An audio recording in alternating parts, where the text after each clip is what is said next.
It's been nearly 19 years since the United States began its efforts in Afghanistan after al-Qaeda attacked our country, killed nearly 3,000 Americans in New York, the Pentagon, and Pennsylvania.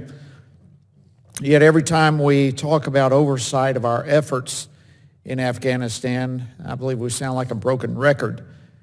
It's America's longest war, and it's held that title for a long time now. To date, American taxpayers have spent $780 billion on combat operations, $137 billion on reconstruction efforts since 2002. So we're pushing $1 trillion here.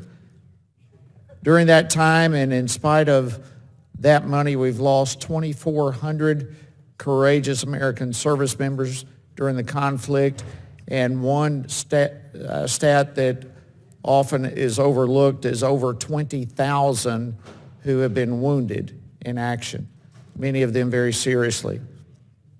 The United States has drawn down our military presence from a peak of about 100,000 under the Obama administration to less than 14,000 today. President Trump and his administration are trying to achieve a positive and enduring outcome in Afghanistan. In fact, on August 21st, 2017, President Trump announced a strategy for Afghanistan and South Asia that included taking tougher positions with Afghanistan, further developing a strategic partnership with India, and not setting arbitrary timetables. Moreover, President Trump enabled Secretary of State Mike Pompeo to appoint a special envoy, Ambassador Khalid Zadeh, to negotiate peace talks with the Taliban and the Afghan government. Mr. Sopko, last time you were here, we discussed the 2019 high-risk report, and in that report, of course, it's released at the beginning of each new Congress. It identified 8 high-risk U.S. reconstruction program areas that are vulnerable to waste, fraud, and abuse. And so I hope today that we're able to get some updates on how the administration and Afghan government are making progress in those areas. A month or so after the 9/11 attacks, the U.S. mission in Afghanistan was clear. That was to root out al-Qaeda and those that harbor and protected them, and then to ensure that Afghanistan would not be a safe haven for future terrorist attacks. Obviously, that's not a very easy task. It required the U.S. to invest in the Afghan national defense and security forces so that they can protect their people and their nation.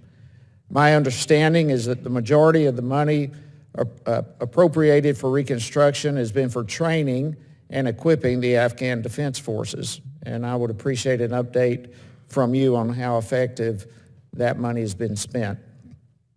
I think it's important that we add some context to your testimony here today. As the chairman referred to, last December we saw the release of the Afghanistan papers from the Lessons Learned project that your office conducted in 2014. This investigation was a serious departure from your usual oversight.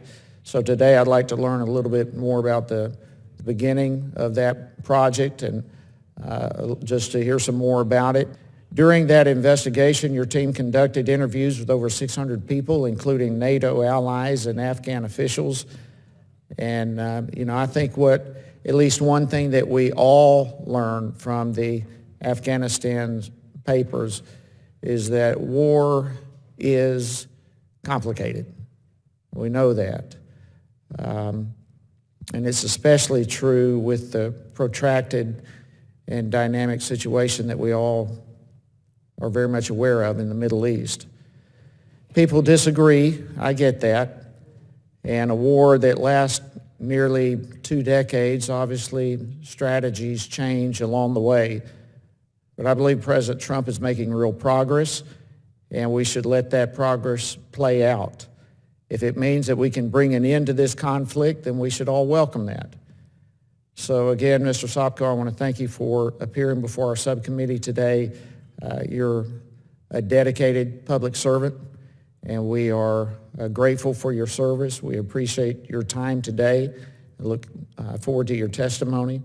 And with that, Mr. Chairman, I yield back.